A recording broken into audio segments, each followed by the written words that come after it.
ധ്യാനൊക്കെ content വിട്ടിട്ട് നിങ്ങളുടെ അടുത്തേക്ക് വന്നു. എന്താ പരിപാടി? ചെറിയൊരു പ്രൈവറ്റ് ഭക്ഷണം. അപ്പോൾ എല്ലാവരും വെയിറ്റ് ചെയ്ത പോലെ നാളെ വൈകുന്നേരം 4 മണിയാവുന്ന സമയത്ത് ഞാനും ജാസ്മിനും കൂടി വരുന്നുണ്ട്. പാലക്കാട് ടൗണിലാണ്. ഡീറ്റെയിൽസ് ഒക്കെ എൻ്റെ ഇൻസ്റ്റാഗ്രാം പേജിലുണ്ട്.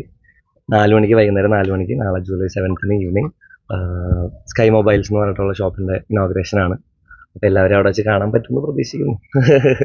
ശരി, താങ്ക് യു സോ മച്ച്. ഇത്രയും ഇതിനുള്ള ആൾക്കാർക്കുള്ള ഒരു മറുപടി ആയിട്ടാണോ നിങ്ങൾ ഇറങ്ങേണ്ടത്? രണ്ടുപേരും കൂടി മറുപടി എന്നൊന്നുമില്ല. നമുക്ക് ജീവിച്ചു പോകാനായിട്ടുള്ള അവസരങ്ങൾ ദൈവമായിട്ട് തരുന്ന സമയത്ത് നമ്മളത് വിട്ടുകളയില്ല എന്നുള്ളതേ ഉള്ളൂ.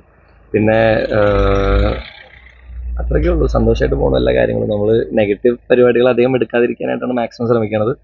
അപ്പോൾ മലയാളികൾ മനസ്സിലാക്കുമെന്ന് വിചാരിക്കണം.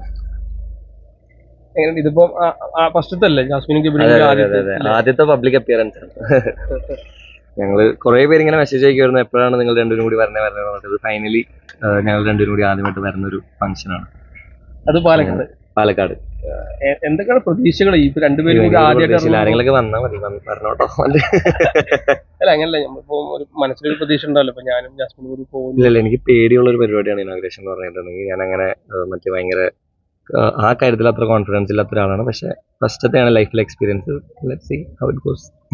ബിഗ് ബോസിൽ നിങ്ങൾ കുറച്ച് ആൾക്കാരുടെ ഉള്ളിലായിരുന്നു നിങ്ങൾ രണ്ടുപേരും. പിന്നെ അത് കഴിഞ്ഞിട്ടുള്ള പ്രൈവറ്റ് ഫംഗ്ഷൻ ആയാലും വളരെ ലിമിറ്റഡ് ആയിട്ടുള്ള ആൾക്കാരായിരുന്നു. ഇപ്പൊ നാളെ ഒരു ഇനാഗ്രേഷൻ ആണ്. ഓൾമോസ്റ്റ് ഒരു ഭയങ്കരമായ ഒരു ക്രൗഡിന്റെ ഇടയിലായിരിക്കും പോകുന്നത്. ആ ഒരു ക്രൗഡ് ഉണ്ടായാൽ മതി. അത് എന്റെ ഏറ്റവും വലിയ പേടി എന്താണെന്ന് വെച്ചാൽ ഇനോഗ്രേഷൻ പോയി ആരെങ്കിലും വരുമെന്നുള്ളതാണ്. പക്ഷെ let's hope everything goes good. ഞാൻ പ്രതീക്ഷിക്കുന്നത് ദൈവം സഹായിച്ചെല്ലാം നന്നായിട്ട് പോകുന്നതാണ്. പിന്നെ നമ്മൾ അവർക്ക് കൊടുക്കുന്ന ഒരു കമ്മിറ്റ്മെന്റ് കൂടിയാണല്ലോ. അതായത് ഒരു ഇനോഗ്രേഷൻ എടുക്കുന്ന സമയത്ത് നമ്മുടെ ഭാഗത്ത് നിന്ന് ആ ഒരു ഷോപ്പിന് അല്ലെങ്കിൽ ആ ഒരു ബ്രാൻഡിന് കൊടുക്കുന്ന ഒരു കമ്മിറ്റ്മെന്റ് കൂടി ഉണ്ട്. അപ്പോൾ എല്ലാം നന്നായിട്ട് പോകുന്നു പ്രതീക്ഷിക്കുന്നു. ഇതിപ്പം ഇപ്പൊ ഇനാഗ്രേഷൻ കഴിയുമ്പോൾ ജാസ്മിനും ഗബ്രി ഒരുമിച്ച് വരുന്നു, അല്ലെങ്കിൽ ഒരുമിച്ച് ഒരു കട ഉദ്ഘാടനം ചെയ്യുന്നു.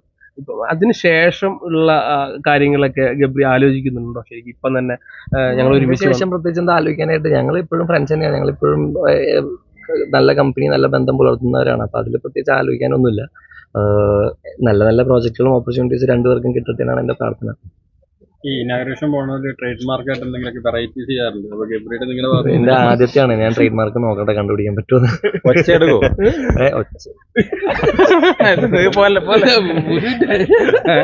അല്ല, നമുക്ക് ബിഗ് ബോസിൽ ഇറങ്ങിയ കുറെ ആൾക്കാർ ട്രേഡ് മാർക്ക് അങ്ങനെയൊന്നുമില്ല. അത് ഞാൻ ഒരു കാര്യം പറയാം, എന്റർടൈൻമെന്റ് വാല്യൂ ആണ് ബേസിക്കലി ഏറ്റവും ഹയസ്റ്റ് ആയിട്ട് നിൽക്കുന്ന കാര്യം. ഇപ്പോൾ ആളുകൾ എൻജോയ് ചെയ്യണം എന്താണ്, ആളുകൾ എന്റർടൈൻ ചെയ്യുന്നത് എന്താണ്, അതാണ് കൊടുക്കേണ്ടത്. അത് കൊടുക്കുന്ന സമയത്ത് അത് ഇഷ്ടമുള്ളവർ അതിനെ നല്ല രീതിയിൽ എടുക്കും, ഇഷ്ടമില്ലാത്തവർ അതിനോട് നെഗറ്റീവായിട്ട് റിയാക്ട് ചെയ്യും.